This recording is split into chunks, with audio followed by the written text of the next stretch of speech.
El Paleolítico Superior o Edad de Piedra Tardía fue hace entre 50.000 y 12.000 años antes del presente. El naturalista victoriano Charles Darwin fue el primero en proponer la hipótesis de la salida de África para poblar el mundo, pero la historia de la migración humana prehistórica es ahora mucho más compleja, gracias a los avances del siglo XXI en la secuenciación genómica. Hubo múltiples oleadas de dispersión de humanos anatómicamente modernos fuera de África, la más reciente de las cuales se remonta hasta hace entre 70.000 y 50.000 años.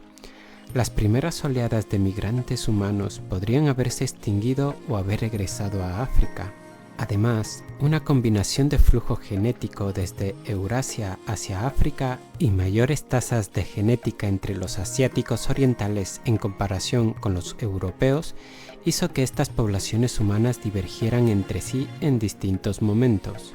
Hace entre 65.000 y 50.000 años aparecieron diversas tecnologías nuevas, como armas de proyectiles, anzuelos para pescar, porcelana y agujas de coser. Hace entre 30.000 y 35.000 años se inventaron las flautas de hueso hecho con huesos de ave, lo que indica la llegada de la música. Posiblemente los humanos de ese entonces, al escuchar cantar a las aves, quisieron reproducir su sonido, de ahí que cogieran sus mismos huesos e intentaran imitar su sonido. De ahí que la flauta se asemeje mucho al sonido de las aves. Es decir, probablemente debamos la llegada de la música al cantar de las aves, en un intento del humano de copiar sus melodías. También floreció la creatividad artística, como demuestra en las estatuillas de Venus y las pinturas rupestres.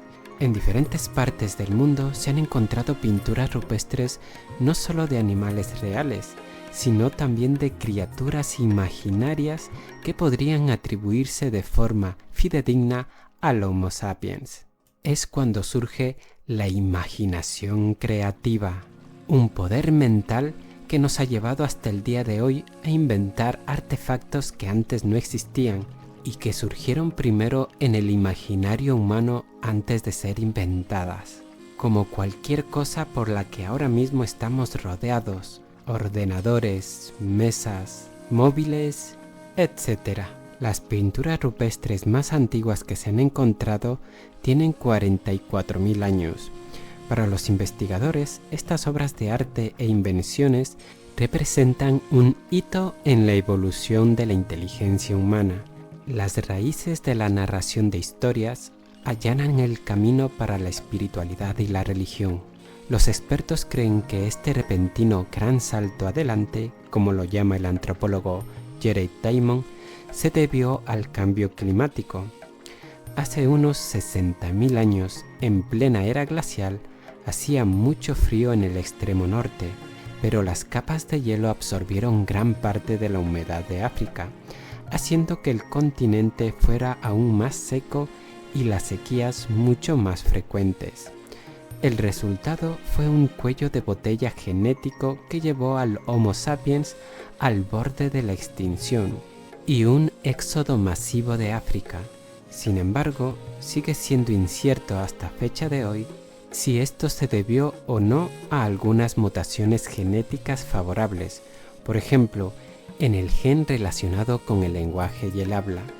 Una combinación de pruebas arqueológicas y genéticas sugiere que los humanos emigraron a lo largo del sur de Asia y hasta Australia hace 50.000 años, a Oriente Medio y luego a Europa hace 35.000 años, y finalmente a América a través del Ártico siberiano hace 15.000 años. Los análisis de ADN realizados desde 2007 revelaron la aceleración de la evolución en lo que respecta a las defensas contra las enfermedades, el color de la piel, las formas de la nariz, el color y tipo de pelo y la forma del cuerpo desde hace unos 40.000 años, continuando una tendencia de selección activa desde que los humanos emigraron de África hace 100.000 años. Los humanos que viven en climas más fríos tienden a ser más corpulentos en comparación con los que viven en climas más cálidos, porque al tener una superficie menor en comparación con el volumen, es más fácil retener el calor. Las personas de climas más cálidos suelen tener los labios más gruesos y con mayor superficie, lo que les permite mantenerse frescos. En cuanto a la forma de la nariz, los humanos que viven en lugares cálidos y secos tienden a tener narices estrechas y salientes para reducir la pérdida de humedad. Los humanos que viven en lugares cálidos y húmedos tienden a tener las narices planas y anchas que hidratan el aire inhalado y retienen la humedad del aire exhalado. Los humanos que viven en lugares fríos y secos tienden a tener narices pequeñas, estrechas y largas para calentar e hidratar el aire inhalado. En cuanto a los tipos de pelo, los humanos de regiones con climas más fríos tienden a tener el pelo liso para que la cabeza y el cuello se mantengan calientes. El pelo liso también permite que la humedad fría caiga rápidamente de la cabeza.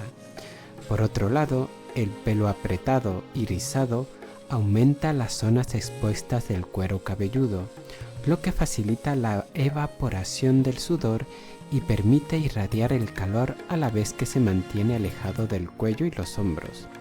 Se cree que los pliegues epicánticos del ojo, es decir, los ojos rasgados, son una adaptación que protege al ojo de la sobreexposición a la radiación ultravioleta y se presume que es un rasgo particular de los humanos arcaicos del este y sureste de Asia. Hoy en día, algunos consideran obsoleta la explicación del pliegue epicántico como una adaptación al frío, ya que aparecen estos pliegues rasgados en algunas poblaciones africanas.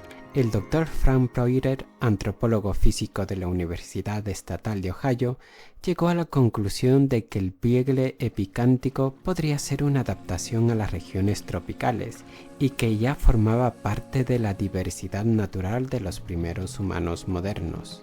Los cambios fisiológicos o fenotípicos se han atribuido a mutaciones del Paleolítico superior, como la variante de Asia Oriental del gen EDAR, datada hace unos 35.000 años en el sur o centro de China.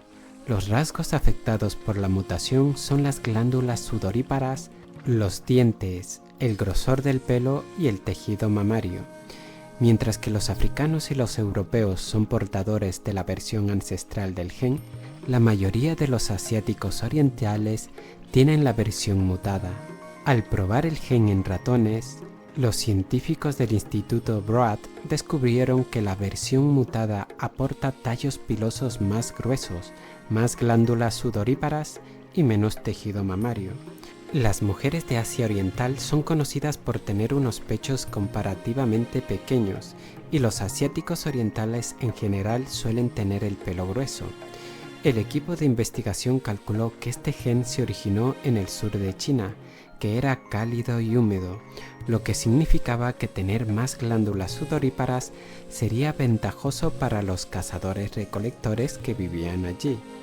Un estudio posterior de 2021, basado en muestras antiguas de ADN, ha sugerido que la variante derivada se hizo dominante entre los antiguos asiáticos del norte oriental, poco después del último máximo glacial en el noreste de Asia, hace unos 19.000 años. La edad de hielo más reciente alcanzó su máxima intensidad hace entre 19.000 y 25.000 años y terminó hace unos 12.000 años. Al retirarse los glaciares que cubrían Escandinavia hasta el norte de Francia, los humanos empezaron a regresar al norte de Europa desde el suroeste, la actual España. Pero hace unos 14.000 años, los humanos del sureste de Europa, especialmente de Grecia y Turquía, empezaron a emigrar al resto del continente, desplazando al primer grupo de humanos. El análisis de los datos genómicos revela que todos los europeos desde hace 37.000 años descienden de una única población fundadora que sobrevivió a la edad del hielo, con especímenes hallados en diversas partes del continente, como Bélgica. Aunque esta población humana fue desplazada hace 33.000 años, un grupo genéticamente emparentado comenzó a extenderse por Europa hace 19.000 años.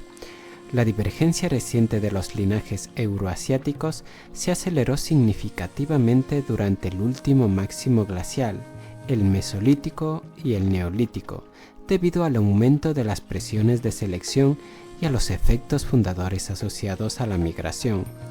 En los neandertales se han encontrado alelos que predicen la piel clara, pero se cree que los alelos de la piel clara en europeos y asiáticos orientales no han sido adquiridos por mezcla arcaica, sino por mutaciones recientes desde el último glacial máximo.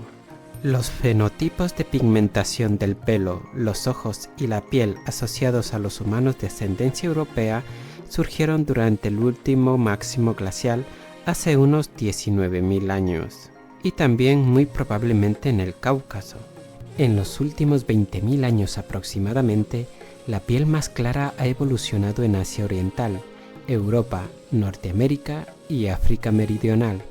En general, las personas que viven en latitudes más altas tienden a tener la piel más clara.